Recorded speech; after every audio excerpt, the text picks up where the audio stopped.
olana ity nosy malalana ity mangataka aminao zahay Kristy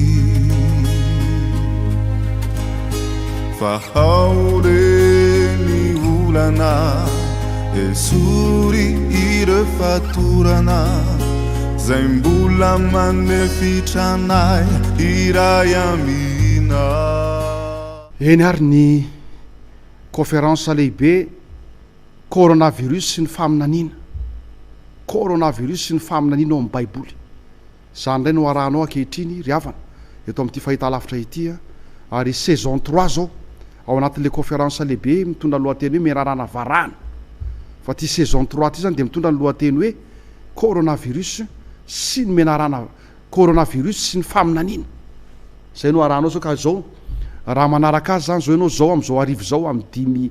dimy ora eo dia raha pitso maraina indray zany manaraka dia raha afaka pitson'iny zany amin'ny 5 ariva indray dia ny apitson'iny amin'ny 5 maraina dia ny apitson'iny amin'ny 5 ariva ary ny apitson'iny amin'ny 5 maraina sy ariva zany eo amin'ny 5 eo foana no anarahanao zao conférence izao ary miantso anao zay mba ho apitapitainao ny afatra satria sambatra zay mamaky sy miaino ka mitandrina zay voasoratra ao amin'ity faminaniana ity izy ny apokalypsy toko voalohany 7 fahatombotra ny farany. Sambatra zay mamaky sy miaino ka mitandrina zay voasoratra amin'ity faminaniana ity fahatombotra ny farany. Koa zany mahatonga an'ity lohateny saison 3 ity hoe coronavirus sy ny faminaniana.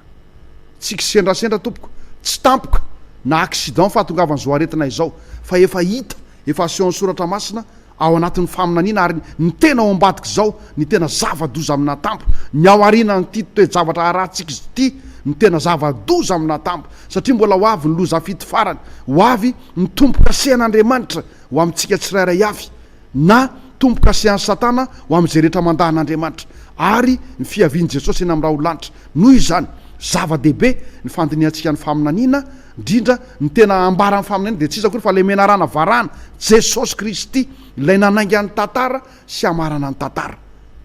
Io Jesosy ngely ny teny andao amorona olona taka-ny herintsika isika ary rehefa lavy ny olombelona dia indro izy fa tonga nofo tetỳ ambony tany hamonjy atsika ary afaka fotoana fohy dia ho avy eny amin'ny raha olanitra izy akan'izay olona rehetra mino azy fa amin'izao tsika amin'ny teny izao dia mifona ho atsika ao amin'ny efitra masina indrindra ity menarana varahana ity mandray ny fifonantsika zay mibebaka sy mino an'Andriamanitra ka dia arao ary Andriamanitra ny tahantsika manokana amin'ity androany ity. Ny loha hevitra hodiniantsika androany dia ny apokalypsy 7:10, ny apokalypsy 7:10 zao ny soramandry amin'izany apokalypsy 7:10 zany ndao vakitsika kely alohan'ny vavahantsika zany apokalypsy 7:10 zany. Ny amin'ilay vehivavy janga de Babilôna zay mitaingina bibidia mivolonjaky zay ny soramandry 1 ary tonga ny anjely anankiray tamin'izy 7 zay nanana ny lovia 7 dia niteny tamiko nanao hoe avy aty dia asehoko anao ny fitsarana an'ilay vehivavy janga lehibe zay mipetraka eny ambonin'ny rano maro dia ilay nijangajangan'ny mpanjakany tany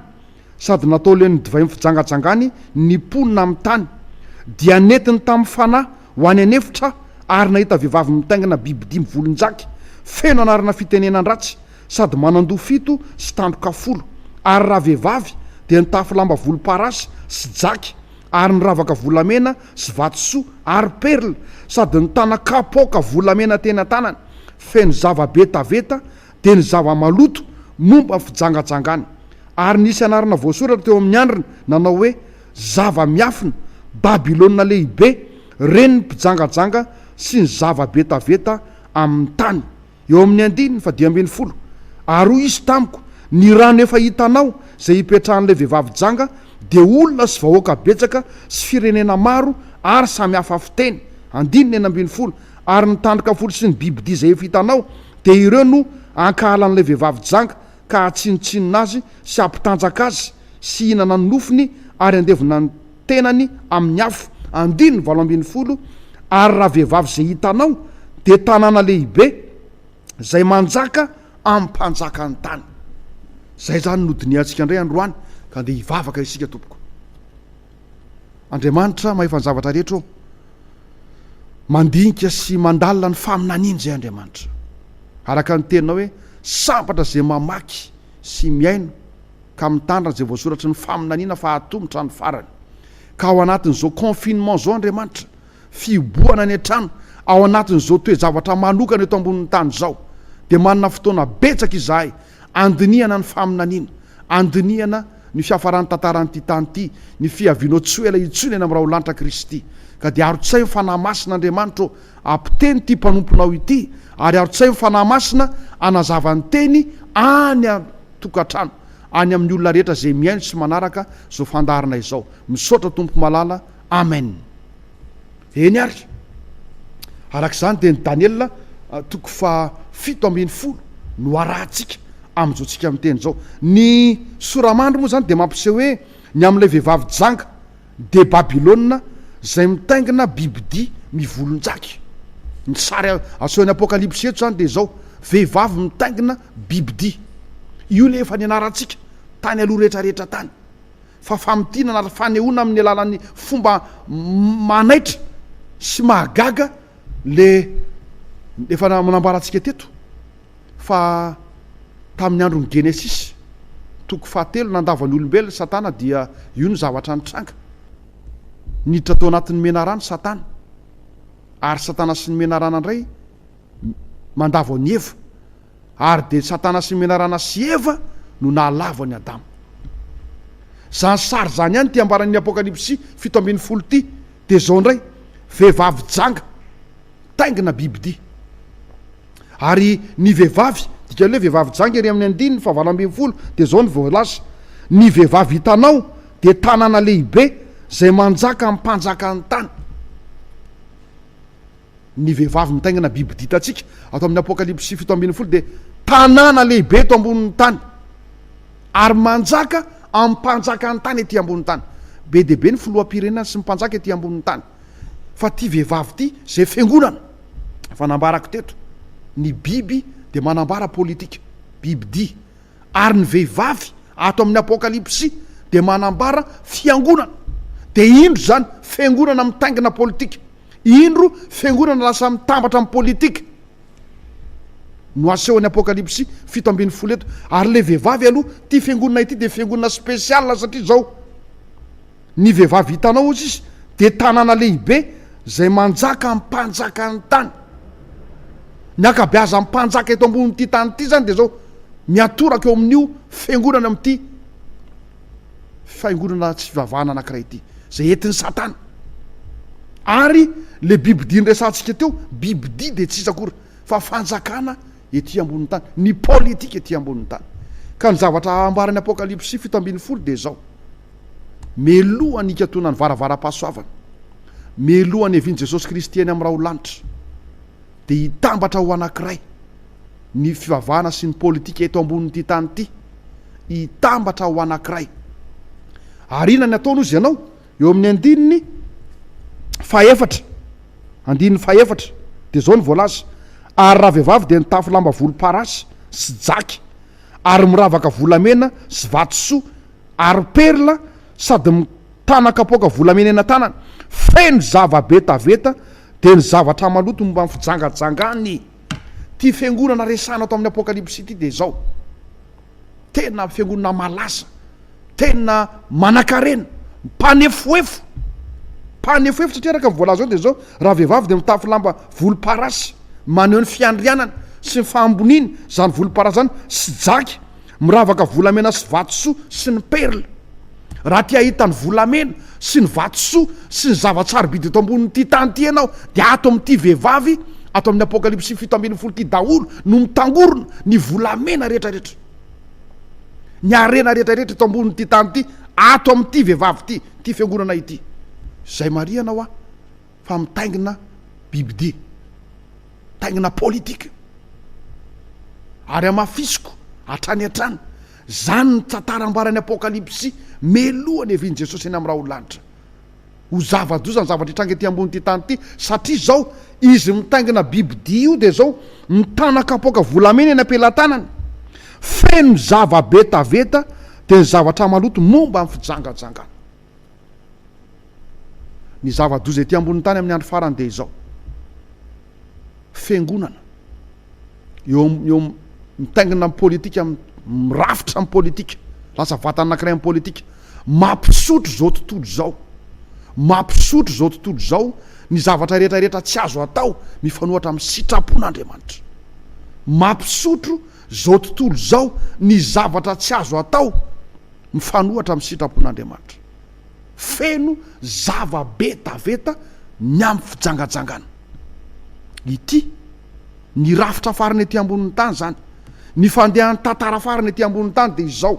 tontolo zao ampisotroana ampanaovina ny zavatra tsy tokony atao ary ny manery sy mampisotro de tsy inona akory fa ny fiangonana sy ny politika zay satana no ao ambadikany azadino le tany amin'ny Genesis 3 mena rano tsy hitany Adama mihitsy tsy fantatry Adama hoe mena rana tsy mena rana azafady fa ny satana miditra anatin'ny mena rana nge miditra any anatin'ny Eva no mamitaka ny Adama tsy hitany Adama satana fa ny hitany Adama de Eva fa rehefa nanazava i Eva sy ny mena rana hoe ozy Eva hoe mena rana namitaka ny mena rana koa mba manazava fa tsy izy koa vao fitaka zay Adama vao mahita fa kay mo tsy Eva namitaka azy fa ny satana andoza riavana de toy izany zavatra hitranga amin'ny andro farany zao tontolo zao isotro ireo zava-betaveta tsy azo atao ary tsy satana mivatana no hita fa fiangonana sy ny politika sy ny hery zay manery zao tontolo zao isotro zany raha kapoka anankiray zany de zay ty Apokalipsy 7:10 ity zao tontolo zao ary ery amin'ny andininy tokoa andininy fa 10 de ozy izy ary hoy izy tamiko ny rano efa hitanao zay hipetrahan'ny vehivavy janga de olona sy vahoaka betsaka sy firenena maro ary samy hafa fiteny zao tontolo zao no cible amin'ny andro farany cible n'ity système anankiray ity rafitra anankiray izay amitaka an'izao tontolo zao amin'ny andro farany riavana miteny politika sy fivavahana isika zany nge ny zavatra nitranga tamin'i Jesosy Kristy tety ambonin'ny tany nitambatra nge ny fahefanara-politika sy ara-pivavahany zay vao afaka navita nanombo an' Jesosy Kristy teo amin'ny azo fijaliana ndo amaky teny kely tsika ao Matthieu 7:20 efa mivakiko teto tamin'ny conférence teo aloha fa somary hoalalintsika kely izy androany Matthieu 7:20 20 vakitsika raisy ny baibolinao hoe ahoana moa zany hoe fitambaran'ny fivavahana sy ny politika zany ka amotika ampisotro zao tontolo zao ny fahavetavetana zao voalazany Matthieu 7:20 ary ny andininy 20 sy ny 4:70 andininy 20 tamin'ny Jesosy nombona teo amin'ny azo fijaliana zany de zao ny ambaran'ny filazantsarany Matthieu filazantsara Matthieu 7:20 andininy 20 ary loha ampisorona mba miloa olona ny taona ny vahoaka mba hangataka ny Barabasy sy hamono an' Jesosy averiko indray ary lohan'ny mpisorona mba miloa olona ny taona ny vahoaka mba hangataka ny Barabasy ary hamono an' Jesosy tamin'ny Jesosy nombona teo amin'ny azo fijaliana de asongadiny baiboly manokana fa ny mpitondra fivavahana tamin'ny andron'i Jesosy tonga tety ambonin'ny tany de mpisorona be zany sy ny loa olona mihitsy no nangataka ny aminona le namorona ny taberna kely sy ny fisoronana sy ny fivavahana Andriamanitra ny namorona ny mpisorona sy ny mpisorona be ary amin'ny Leviticus sy ny Exodosy Andriamanitra nanangana ny taberna kely ary Andriamanitra nanangana ny fanompom-pivavahana tao anatin'ny taberna kely sy ny fitoerana masina ary reto mpisorona be sy mpisorony reto de toy andry Arona sy ry Mosesy tamin'ny fotoan'androny ary in'ireo fa ry zareo indrindra no indro fa mitaona ny olona hifidy an'ny Barabasy ary hamono an' Jesosy Kristy le Barabasy Jesosy Kristy de zao mifanambarany asan'ny apôstôly 7 asan'ny apôstôly 7 riavana rehefa nitsangana tamin'ny maty Jesosy de nitory-teny Petera ary rehefa nitory-teny Petera de nanambara tamin'le olona niozonozona nanao hoe omboy amin'ny azo fijaliana io areo ka ny rany ho aminay sy ny taranakay de ozy izy Petera iny Jesosy Kristy nombonareo tamin'ny azo fizaliana ina nge namorona ny lanitra sy ny tany ina nge ny tompony aina de ny vononareo fa mpamono olona kosa no ny fidinareo ndovakina kely vetivety azafady tompo asan'ny apôstôly toko fahatelo ary ny andiny fa efatra ambin'ny folo de zao mivoalasa asan'ny apôstôly toko fahatelo andiny efatra ambin'ny folo fa ianareo nandale masina sy marina ary mpamono olona ny nangatahanareo alefa ho anareo fa ny tompony aina kosa ny vononareo averiko fa ny tompony aina kosa ny vononareo fa izy natsangan'Andriamanitra tamin'ny maty ary vavolombelona zany izahay ryavana ny tompony aina aty amin'ny asan'ny apôstôly zany de ambaran'ny Petera fa le Jesosy Kristy nombona teo amin'ny azo fizaliana io ny tompony aina io ny napisany aintsika izy napisy ny olombelona ary raha tsisy de tsy nisy isika fa zao ny mpisorona mihitsy miaraka amin'ny Herôda mpisorona tamin'izany fotoana zany miaraka amin'ny Pilato sy Herôda marena fa Herôda sy Pilato de mpifandrafy teo amin'ny politika tamin'ny fotoan'andro mpifandrafy sakay sy maso fampiadversera fa noho ny tombotsy ombonana de lasa nisy alliance tapoka eo amin'ny Pilato sy Herôda ary indro fa reo politika sy ny mpisorona fivavahana tamin'izany fotoana zany nanomba an Jesosy Kristy eo amin'ny azo fizaliana ary nanafaka ndray ny mpandika lalàna sy ny mpamon'olona no afaka zany sary zany no iseo ndray melohan'ny evin'i Jesosy eny amin'ny raha olanitra zay le ambaran'ny apokalipsy 7:10 ny zavatra hitranga de izao hitambatra ndray ny politika sy ny fivavahana ka ny fahotana sy ny zavabe taveta ndray no ekena fandikana ny didin'Andriamanitra zany ny malaza fa ny didin'Andriamanitra sy Andriamanitra ndray dia ombona ompitena ary zay rehetra manaraka an'izany didin'Andriamanitra zany de ho vonona ary ampamonona ryavana zao tokoa voalaza Matthieu 7:20 teo zany le mpisorona de ary amin'ny andiny 7:20 de ary amin'ny andiny 4:44 de zao mivoalaza ary nandatsy azy toy izany koa ireo andiny 4:40 Matthieu 7:20 ary ny andininy 7:40 de zao ny voalaza andiny 4:40 azafady ary nandatsy azy toy izany koa ireo jiolahy niaraka nombona tamin'ny azo fijaliana andiny 1:40 ary de nanesy azy toy izany tokoa ny lohan'ny mpisorona mba mimpanora-dalàna sy ny loha olona veriko ary nanesy an Jesosy toy izany koa ny lohan'ny mpisorona mba mimpanora-dalàna sy ny loha olona ryavana ary amin'ny apokalipsy 7:10 zany de zao vehivavy mitaingina bibidia no sary farany ho hita ety ambony tany melohan'ny fiavian'i Jesosy zany hoe hitambatra indray ho amin'ny politika sy ny fivavahana ampisotro zavabetaveta de tahaka ny fitambarany zany taloha namona an Jesosy Kristy teo amin'ny azo fijaliana ny politika de eo amin'ny andiny fa 7:20 de zao ny voalaza ary ny miaramila ny gouvernoura de nitondra an Jesosy ao anaty rova sady nanangona miaramila ny namany rehetra eo aminy ary rehefa nanala ny fitafiny de nanafy azy lamba-jaka izy ary nandrandrana satroka tsilo izy ka nasatro ny lohan'i Jesosy ary nampy tany volotara ny tany anakavanana dia nandohalika teo anatrehany izy ka nanaiso azy hoe arahaba ary mpanjaka ny jiosy dia nororany izy ka nalay ny volotara ka nokapohiny ny lohany eto indray de nitatsika de zao ny gouvernementa tamin'ny fotoan'andro ny fanjakana tamin'ny fotoan'andro miaramila tamin'ny fotoan'andro indro maka an Jesosy mandrofotra maka ny fitafiny manisy satroka tsilo amin'ny lohany mikapoka ny lohany mandrora azy zany Matthieu 7:20 mitambatra ny fanjakana sy ny fivavahana mpitarika fivavahana tamin'ny fotoan'andro ary de mamono an Jesosy manombo an Jesosy eo amin'ny azo fijaliana zany ndray ny sary aty amin'ny apokalipsy melohany evin'i Jesosy eny amin'ny raha olanitra hitambatra indray ny politika sy ny fivavahana ary ampisotro zavabetaveta n'izao tontolo zao mampisotro ny zavatra tsy azo atao rehetrarehetra eto amboniny ty tany ity zao ny voalaza ao amin'ny asan'ny apôstôly apokalipsy azafady toko 7:7 apokalipsy toko 7:7 de zao ny voalaza fa tamin'ny divainy fahatezerana noho ny fijangajangany no nahalavon'ny firenena rehetra ary mimpanjaka ny tany ny jangajanga taminy. eo le fitambaran'ny fivavahana sy ny politika. ty fivavahana amin'ny andro farany ty zany de zao miseduire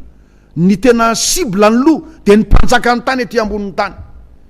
taka ny nazahona ny gouvernora tamin'ny andro ny Herode de zao ny zavatra mitranga veriko indray tamin'ny divainy fahatezerana noho ny fijangajangany no nahalavon'ny firenena rehetra ary mimpanjaka ny tany mijangajanga taminy ary mipandranto amin'ny tany tonga mpanankarena noho ny afatratry ny tiavan'io ny zava-mahafinaritra ny tena. Mialohany aviny Jesosy eny amin'irao lanitra nakabeazany mpanjaka ny tany, nakabeazany mpitarika sy mpitondra ety ambonin'ny tany de ato amin'ity fivavahana ity avokoa. Fivavahana zay mampisotro zao tontolo zao ny divay ny fahatezeran'Andriamanitra, ny fahavetavetana rehetra tsy azo atao. Riavana. Zany ange no ahitantsika am'izao tsika miteny zao hoe mirongatra eto ambonin'ny tany ange ary nakabeazany manam-pahefana sy mpitondra ety ambonin'ny tany ange am'izao tsika miteny zao de saika sodomita na manompo sampy mivavaka amin'ny masoandro ozy ny Ezekela 5 de zao nefa ataony mpanan-karena, ataony manana zavatra mahafinaritra zay ilainy reo olo reo. Ozy ny conférence anetsika teto tamin'ny tao alohan'ity saison 3 ity meny azy ny tany ozy ary meny azy ny zavatra mahafinaritra sy voninahitra be dehibe zay ilainy. Fa zao mijangajanga amin'ilay vehivavy fiangonana ny mpanjaka ny tany amin'ny andro farany. Riavana zany ny tantara ety ambonin'ny tany am'izao tsika miteny zao. Ary zao mivolaza eo amin'ny andininy faharoa manazava an'izany Apocalypse 7:2 de ilainy jangajangany mpanjaka ny tany sady natao leo ny divay fijangajangany ny ponina amin'ny tany. Averin'Andriamanitra manokana atao amin'ity Apocalypse ity ny fijangajangana, zany hoe ny fanaovana ny zavatra fahavetavetana rehetra eo anatrihan'Andriamanitra sy ny fampifangaroana ny fivavahana amin'izany fahavetavetana zany. Zany ny fivavahana malaza eto ambonin'ity tany ity. Ary eo amin'ny andininy any amin'ny Apocalypse 7:15 Apocalypse 7:15 le hoe mitanaka apoka volamena eny am-pelantanana feny zava-betaveta de zao mivolaza ny Apocalypse 7:15 ary nisy ray koa dia anjely faharoa nanaraka nanao hoe ho ravaravo Babilôna lehibe zay nampisotro ny firenena rehetra ny divay fahatezerana noho ny fijangajangana. Le tapany faharoa ny ilayntsika le vehivavy mitaingina bibidia. Ary amin'ny Apocalypse 7:10 zany de zao mivolaza aty amin'ny Apocalypse 7:15 zay mampisotro ny firenena rehetra ny divainy fahatezeran'Andriamanitra noho ny fijangajangana. Ny fivavahana ety ambonin'ny tany amin'ny andro farany de mampanitsakitsaka ny didin'Andriamanitra. Ary tsy vitany mampanitsakitsaka ny didin'Andriamanitra fa mampisotro ireo zavatra rehetra tsy azo atao, ireo zavatra rehetra fahavetavetana ao amin'ny teny naloky ny vavan'Andriamanitra de asain'ny fiangonana sy ny politika amin'ny andro farany atao sotrona. Zay nge le nahazo aneva, zay le nahazo aneva ho any ozy fa ho lasa Andriamanitra ianao, sotroy fa tsy ho faty ianao. Zany no toe zavatra hitranga ety ambonin'ny tany amin'ny andro farany. Fanoherana tanteraka ny didin'Andriamanitra sy ny tenin'Andriamanitra de ody asiana teny fikasana, laroina tenin'Andriamanitra ary mitena ho laroina azy de hoe ny fahasoavana eo ambany fahasoavana ka de sotroy hoano. Zay misy le didy, zay misy le fakapanahy faharoa nataon'ny Satana tany anefitra. Io stratégie io no fakapanana seon'ny Satana tany anefitra. Manasanao kely mba ho any amin'ny Matthieu 4 tsika, Matthieu 4 dombo iverenana kely le fakapanahy tany anefitra. Stratégie Satana tany anefitra tao anatin'ny fakapanahy namelezany an' Jesosy de zao ny voalaza amin'ny andininy 9. Ary ny devoly nanao taminy hoe raha zanak'Andriamanitra ianao mianjay rahany ambany any, fa voasoratra hoe izy andidiny anjeliny aminao ary eny an-tanany no hitondrandreo anao. Zany ange le fakapanahy faharoa tany anefitra, mianjay rahany ambany any, mianjay raha ianao fa izy andidiny anjeliny aminao. Ny eo ambadiky zany teny zany de zao sotroy ataovy daholo ny fahotana rehetrarehetra ho any io efa, ataovy ny fahotana Sodoma sy Gomoro mandainga hitsakitsao ny andro ivavahana, hitsakitsao ny didin'Andriamanitra, mamoron'Andriamanitra hafa fa zao izy andidiny anjeliny aminao. Reo didy folo rehetrarehetra reo zany de tsy vitany hitsahana fotsiny fa ny contre ny mifanohatra am'ireo nao saina ataonao ao anatin'ny didy folo ny aza mijangajanga. Fa nisan'ny pacte anankiray ety ambony tany am'izao amin'ny andro farany zao ny fijangajangana. Raha mijangajanga ianao indrindra fa manao fijangajangana Sodoma sy Gomora de ataon'ny Satana lasa avo be, lasa ataony ambony be. Ary zay le hoe mampisotro ny divay fahatezeran'Andriamanitra. Satria raha manao an'izany tokoa tsika, nirotsaka tany Sodoma sy Gomora ny fahatezeran'Andriamanitra tsy miaroaro zavatra, nirotsaka. De zao ny fanaovana an'izany de midika fa isotro ny divay fahatezeran'Andriamanitra tsy miaroaro zavatra ianao. Ka fitahan'ny Satana zao tontolo zao, riavana ny zavatra lehibe zany hitranga mialohan'ny fiavian'i Jesosy. Conférence ny rahanao eto ny coronavirus sy ny faminaniana, riavana ny ao ambadika zao zavatra misy zao de ity no ny fahotana amin'ny rarakopana eto ambonin'ny tany. Fahotana amin'ny rarakopana de mandefa fanairana sy fananaran'Andriamanitra. Ary raha mandinika ianao am'izao tsika amin'ny teny zao de saika reo firenena lehibe, saika reo firenena tena mandala ny fahotana mahafaty tsy azo atao no tena lasibatra am'izao tsika amin'ny teny zao. Lasibatra, tsy miteny ny vola, tsy miteny ny fahaizana, tsy miteny ny hery am'izao tsika amin'ny teny zao, fa raha mandinika ianao de saika reo firenena le tena mandrangaranga, manindraindra ny fahotana maharikoriko nandravan'Andriamanitra ny Sodoma, de le fahotana nandringanan'Andriamanitra ny zanak'Israely tany anefitra. Tadidinareo ve le fahotana nandringan'Andriamanitra ny zanak'Israely tany anefitra? Dao vakina kely vetivety ao amin'ny Korintianina voalohany toko 10, Korintianina voalohany toko 10 de ny 17 de zao ny voalaza: aoka tsy ho mpanompo sampy ianareo tahaka ny sasany tamin'ireny, araka ny voasoratra hoe ny olona nipetraka ny hinana sy ny sotro de nitsangana ilalao. 15, aoka tsy jangajanga isika tahaka ny sasany tamin'ireny, zany hoe tamin'le reny lehilahy mena rano, ka 3:10 no ringana ndray andro monjo. Nisy karazana fahotana nandringanan'Andriamanitra olona maro, fanompo-tsampy de ny kilalao. Mirongatra ke am'izao tsika am'teny zao riavana ny kilalao, mirongatra ny fijangajangana, indrindra fijangajangana matsiravina, zoophilie, fanambadian'olombelona sy biby, lahy samy lahy, vavy samy vavy, fahotany sodomita, mirongatra am'izao ny kilalao. Ty fahafinaretana mihoatra no fitiavana an'Andriamanitra ny olona am'izao tsika am'teny zao, mitady ho adino tanteraka Andriamanitra, mitady ho takona tanteraka Andriamanitra de mandefa fanairan'Andriamanitra. Zany no ambadiko zao loza hitatsika eto ambonin'ny tany zao. Ary zao tsy loza miamora akory raha ny Apokalipsy ny jerena. Le Apokalipsy 7 vakitsika teo de melohan'ny irotsahan'le loza fito eto ny anjely fito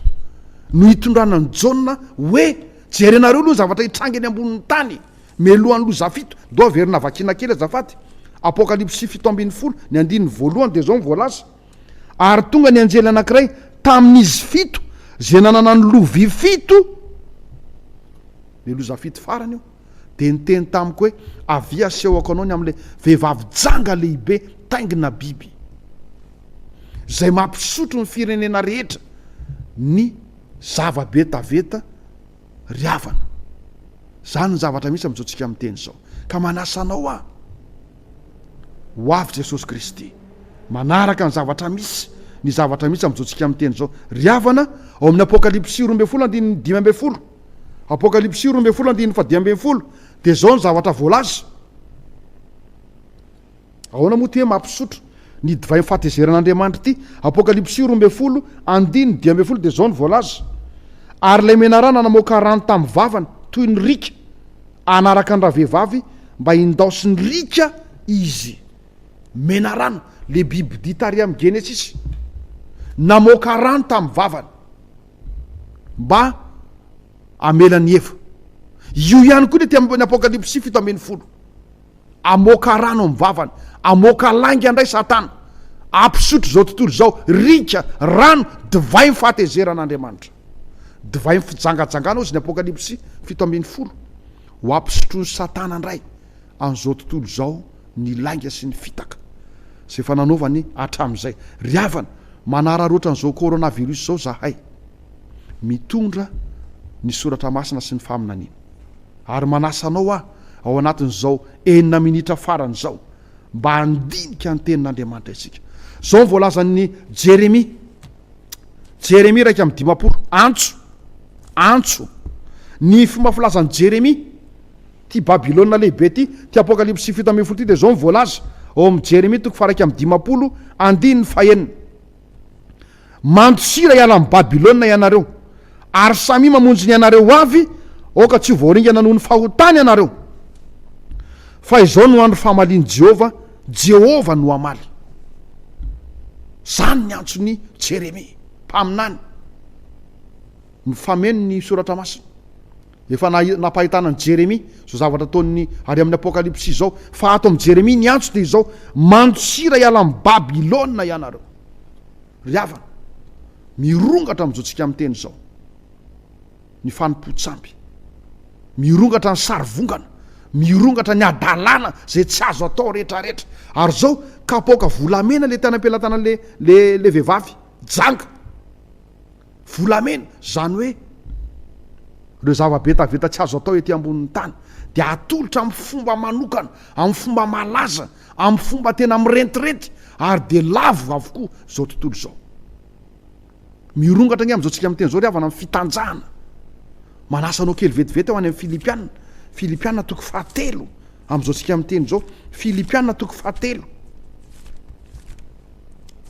Raisinay soratra masina eny aminao, Filipiana 7 de 9:20, zao ny voalaza: fahaverezana ny hafarany, ny kibo no andremaniny, ny fahamenarany ny voninahiny. Averiko indray, ny kibo no andremaniny, ny fahamenarany ny voninahiny. Am'izao tsika amin'ny teny zao, manomboka miboridana nge zao tontolo zao, aseho ny tratra, aseho ny tova, aseho ny fe rehetrarehetra, ary io fahamenarana io olo mahalehilahy mahavehivavy io, zany zao ny voninahitra, ary de aseho mitanjaka tamin'ny Adama sy Eva lavo. Eva aloha azafady, vao nanomboka lavo Eva sy Adama de nitanjaka izy mivady, ary de niteny izy mivady hoe mihery zay Andriamanitra izy fa mitanjaka. De izy Andriamanitra hoe fangano nananareo ny hazo zay norarako hoe aza hoanina. Ry havana, fitanjahana no vokatry ny finanana, fisotroana ny divay atolotry Satana. Ary am'izao tsika amin'ny teny melohan'ny eviany Jesosy zao, de olombelona mitanjaka sy miboridana no mameno ny planeta, ary lasa lamody. Zany ozy ny voninahitra, ny fahamenarana ozy zao ny voninahitra amin'ny andro farany sy ny kibony. Raha misy zavatra lasa Andriamanitra am'izao tsika amin'ny teny zao, de ny fijangajangana. Zany zao no mirongatra sy malaza, ary indrindra finanankanina am'izao tsika amin'ny teny zao. Mihinan-kanina ohatrany tamin'ny andro safo-drano Noa ny olombelona, ary mijangajanga ohatry misotro rano ny olombelona am'izao tsika amin'ny teny zao. Zany no mameno ny planeta misy atsika. De manao antso Jérémie, miverina ry amin'ny Jérémie teo amaranantsika ny 3 minitra farany, de izao: mantsira hiala amin'ny Babilôna ianareo, samy mamonjy ny ianareo avy, oka tsy voaringana noho ny fahotany ianareo. Babilôna zany de mampisotro ny fahotana eto ambonin'ity tany ity. Avy amin'ny Babilôna ne ny fanamasinina fanambadiany lasa am'la, fanamasinina fanambadiana olombelona sy biby koa ry am'izao misy amasinina le rafitra farany. Ary amin'ny Apocalypse 7:10 teo no mampisotro an'izany ry havana, morongatra amin'ny fanompo-tsampy. Ary eo amin'ny andininy Jérémie 10:1-3:30 sy 2:30 de zao ny voalaza: Jérémie 10:1-3:30 sy 2:30, indro hiatrika aminao ary fiavinavonana, indro hiatrika aminao ary fiavinavonana, ho Jehovah tompony maro, fa tonga ny andronao de ny fotoana amaliko anao, ho tafotoana i fiavinavonana de ho lavo. Eo amin'le fiavinavonana de misy marika kely 3, de rehefa ampidininy ery ambany ery dikan'le fiavinavonana de zao anaran'ny Babilôna io. Ka zao ny fivavahana amin'ny andro farany de miavinavina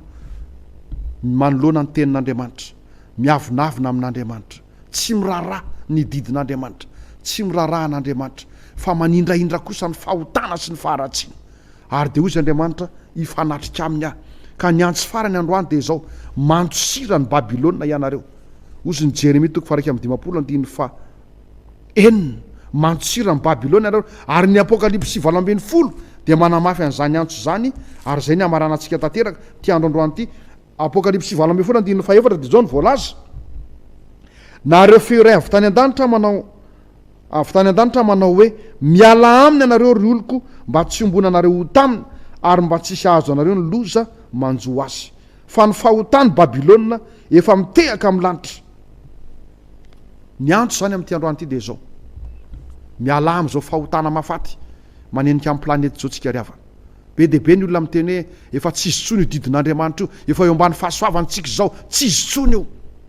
ary dia zany ny stratégie Satana tany amin'ny Genesisy ary dia mbola irongatra amin'izao tsika amin'ny teny zao tsisy an'izany tsony fahatovy sotroy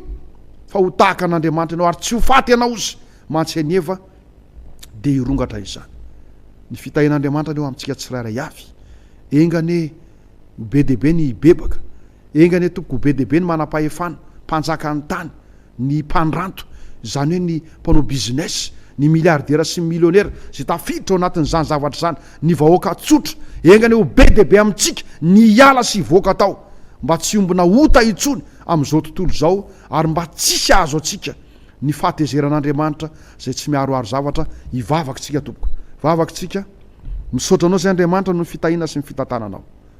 misaotra tompo sambatra tokoa zay mamaky sy miaino ny faminaniana fa hatombotra ny farany ampizy tsy hamaky sy haino fotsiny fa hakatoa Andriamanitra ary hibebaka ka hanatonanao misaotra tompo amen.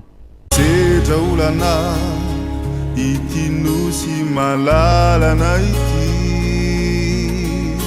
mangataka aminao zahay Kristy fa ao reny olana esory ireo fatorana zay mbola manefitra anay iray amina